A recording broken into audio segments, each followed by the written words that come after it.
Salut tout le monde, c'est l'Italique pour cette nouvelle vidéo. Donc la deuxième partie de la première partie, donc la partie 1B, donc la partie 1, les types d'attaque, je fais un petit rappel. La partie 2, c'est le fonctionnement et les tests. La partie 3, c'est la finalisation.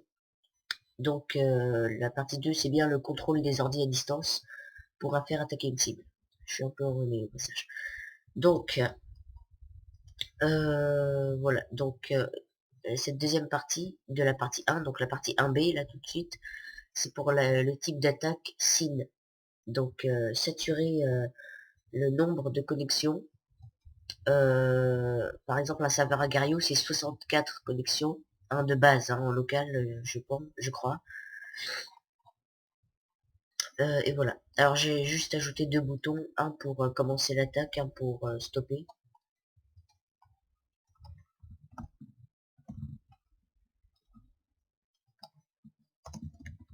Voilà. Et voilà, donc je vais faire quelque chose. Donc on va faire un sub qui va s'appeler envoie SYN par exemple. Alors il va attaquer en boucle jusqu'à qu'on lui demande d'arrêter. Donc le truc pour arrêter, on va dire que c'est dim arrêter par exemple, asbouline égale true au début forcément. Donc do until, donc arrêter égale true.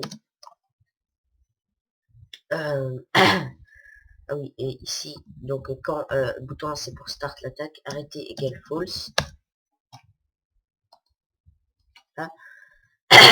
Et envoie SYN, envoie SYN. Voilà. Ah oui. Et pour arrêter égale true.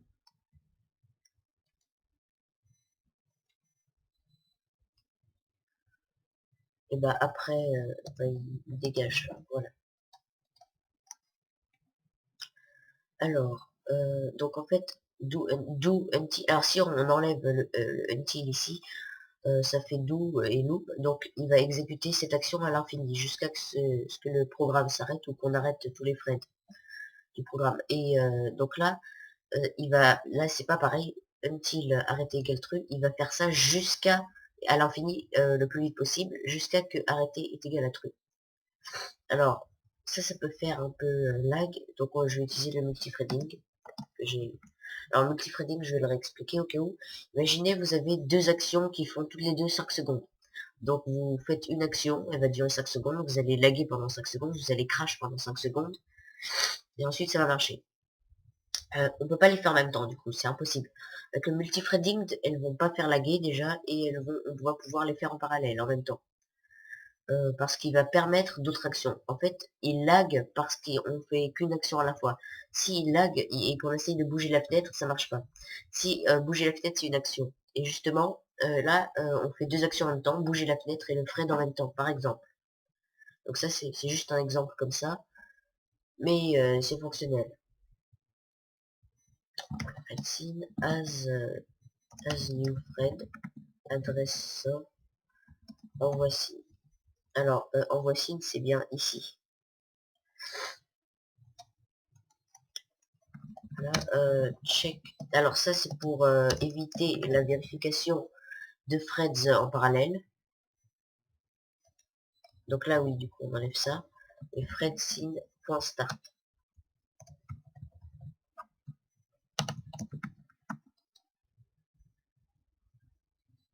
Alors, certaines déclarations là que j'ai mis, mais ça va rien. C'est enfin pas encore. On les utilise pas encore. Et vous en servez pas pour l'instant. Ignorez-les. Voilà.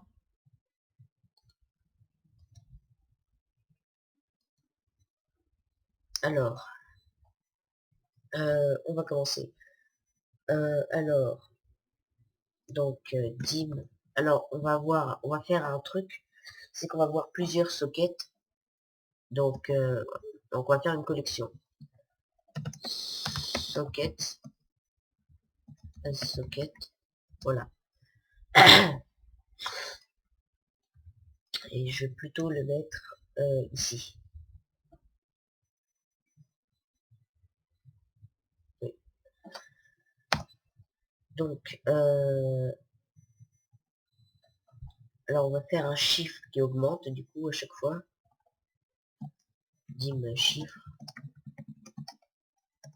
Donc au début il est égal à 0. Alors ça c'est comme si on faisait un for machin chose.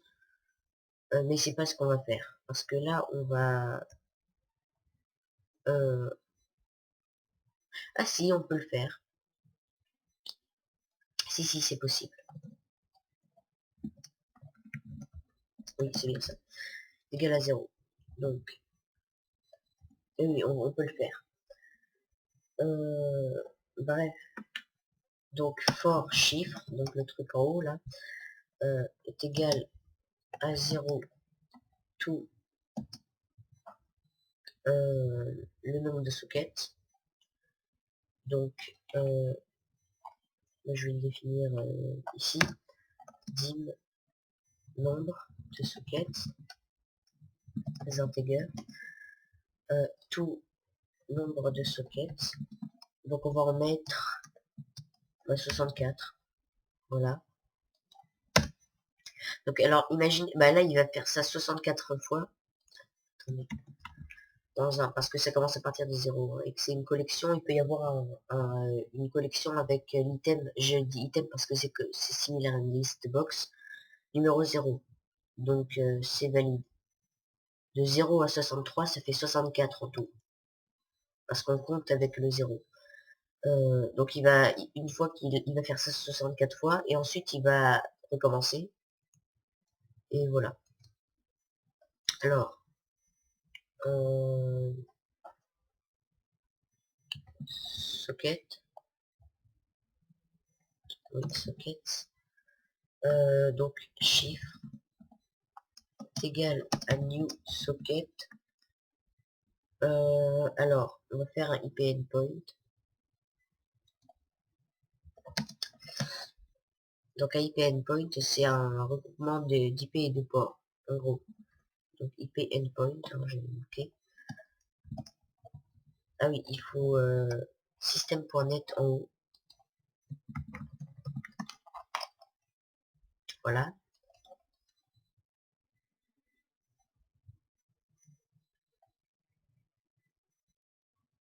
Alors, là, est égal.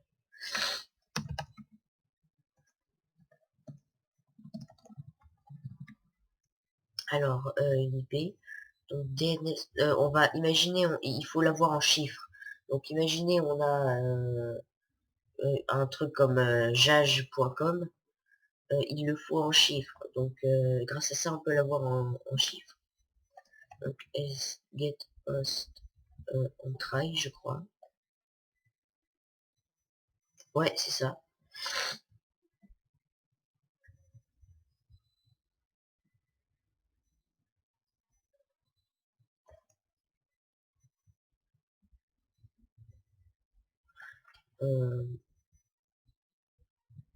Attendez. Oui, c'est bien ça. IP. Donc l'IP qui est en haut. Hein. IP. Point. Alors, c'est une collection. Imaginez IP est égal à rien, ça va mettre les locales. Voilà. Et le port. Voilà. Alors, on était ici. Donc, est égal à new socket. Donc, IP endpoint pour adresse family. Donc, c'est pour avoir l'adresse. Là, c'est normal qu'il y ait une erreur. Hein. Il faut prendre le bon overload. Voilà, la bonne possibilité. Voilà. Socket type. Stream. Protocol type. Alors, moi, j'utilise TCP ici. Hein. Alors, il y a des milliards de protocoles possibles. Vous pouvez les tester, mais moi, c'est TCP. C'est surtout TCP, voilà.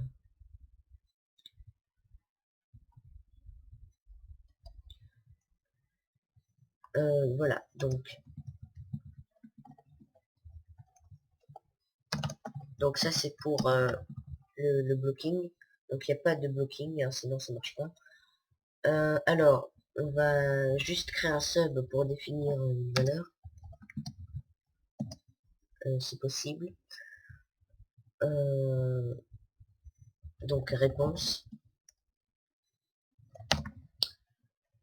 val, réponse, async result. Donc async c'est asynchro, donc pas synchronisé, c'est le contraire. Et ben, voilà. Donc on va mettre juste un repère à l'intérieur, mais rien de plus. Donc dim, alors c'est un callback, donc callback ben, c'est une réponse. New async callback.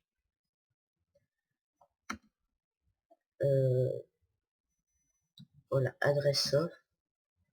Et là on va utiliser la réponse en haut là.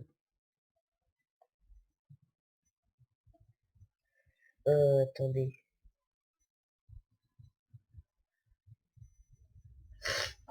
Oui, c'est bien ça.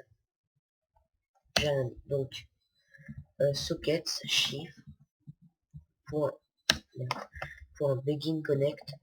Alors c'est pas comme connect comme dans le UDP, hein. C'est pour une connexion asynchro,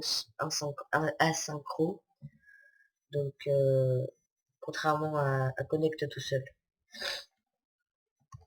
Endpoint, callback et socket shift. Alors merde.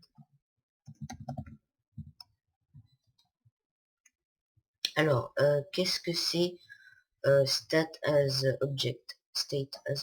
Ben, c'est la socket envoyée. Ah oui, une socket au passage, c'est comme un paquet programmable. Donc on peut le modifier, customisable, voilà. Et nous, on l'a pas customisé 0 parce qu'il était déjà comme on le voulait. Alors, ensuite on va attendre un peu. Par exemple, on va attendre 100 secondes. N'importe quoi, 100 millisecondes. Ensuite, for chiffre égale à 0 tout nombre de sockets moins 1. If socket chiffre est égal. Donc en fait, socket c'est bien une collection, hein, il faut le nombre spécifique de la socket est égal. Non, pas du tout. Chiffre point connected égale true. J'ai mis 2 E. Socket point disconnect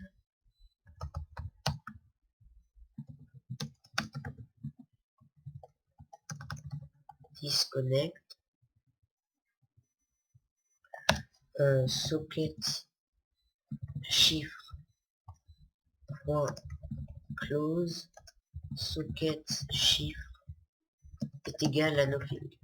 Donc là on la supprime complètement. Ah oui, reuse sockets false, on va pas la réutiliser. Voilà, et là il continue jusqu'à s'arrêter et on va mettre on va utiliser la rich text box. Donc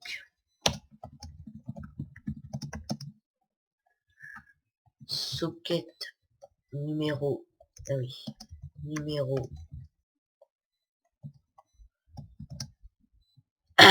chiffre. Donc chiffre, ah oui, à chaque fois qu'on fait l'action au passage, ça augmente. Hein. And chiffre.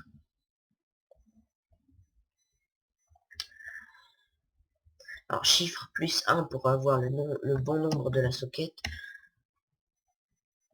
Parce que on a bien mis moins 1 en haut. socket numéro machin chose, envoyer.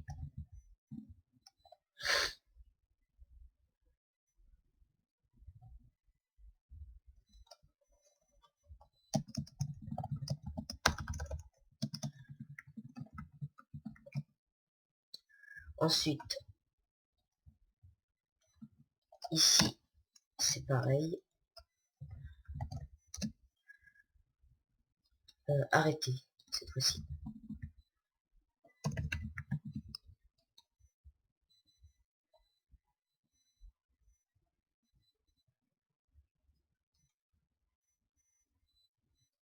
Est-ce que j'ai... Oui, c'est bon, je l'ai fait.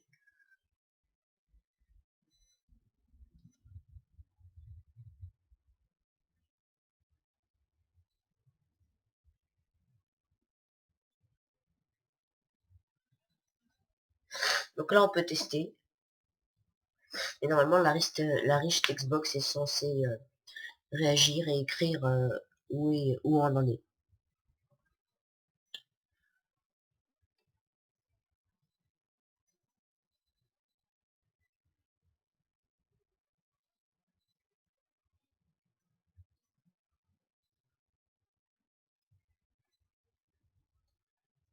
Donc, commencer.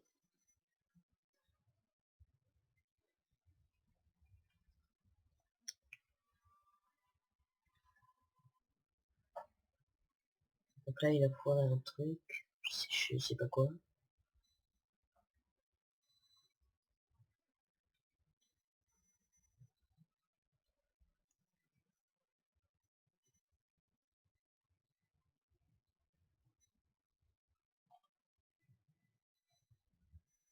Euh,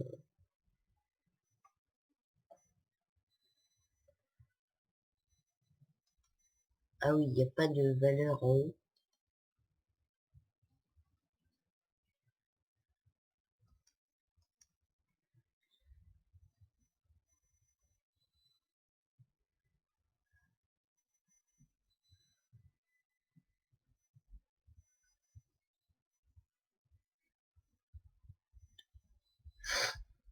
Sinon, on peut enlever les collections. Parce que j'ai pas l'impression que ça marche très bien. On peut juste avoir le nombre de la socket utilisée, ça marche aussi.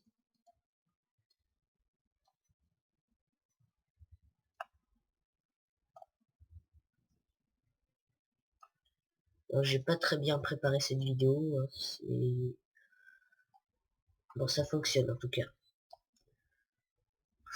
Enfin, on va voir.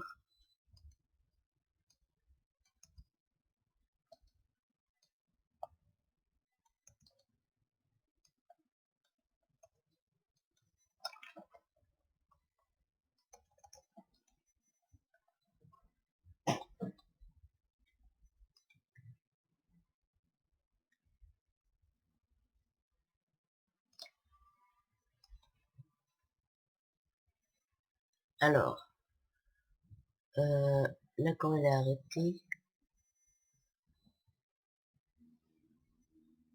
Ah oui, l'arrêter plein de fois, ça sert à rien.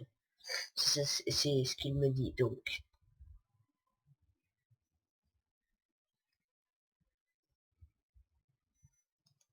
On va mettre un try. Et ça va marcher. Bon, là, ça va faire des exceptions, mais bon, ça fonctionne.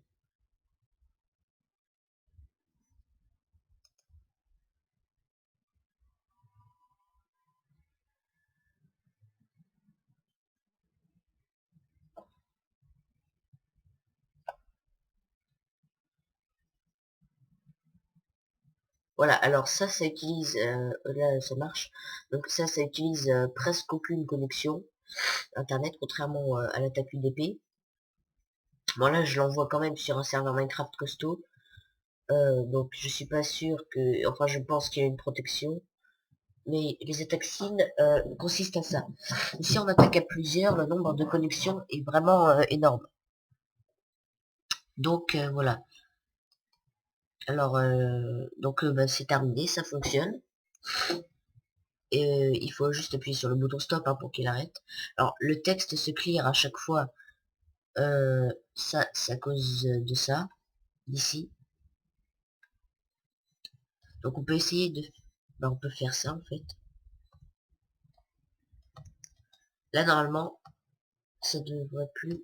Alors, vous n'êtes pas obligé de mettre une textbox parce que si vous attaquez pendant longtemps, à la fin, elle va faire crash votre truc parce qu'elle sera beaucoup trop grande.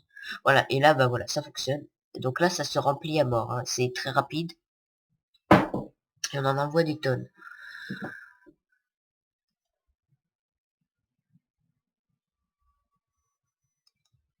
On peut commencer, stopper, et le stop, il fonctionne bien. Donc, voilà, j'espère que cette vidéo vous aura plu.